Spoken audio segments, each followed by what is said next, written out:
Sogar meine Frau muss zum TÜ-Taunus. Liebe Facebook-Freunde, heute wieder eine Frage von den vielen Fragen, die wir von euch bekommen haben, aus der Reihe Ihr fragt, wir antworten per Video. Und zwar fragt der Hans-Peter aus Dietzenbach: Gerade jetzt um die Jahreszeit nutze ich meinen Scheibenwischer öfters und er quietscht.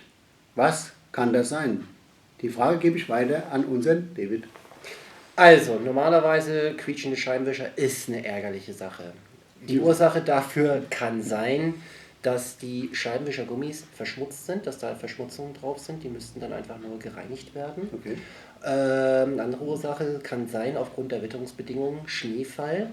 Man ist, sage ich ja mal, ne, hat Schnee auf der Scheibe, macht einen Wischerarm an und somit ist das ganze Zeug weg. Okay.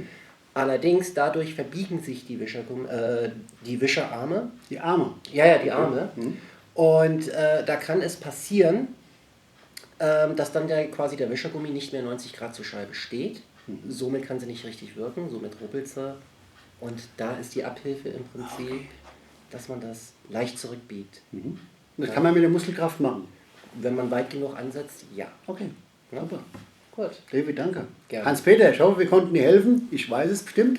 Deswegen macht's gut. Bis demnächst. Sogar meine Frau muss zum TÜ-Taunus.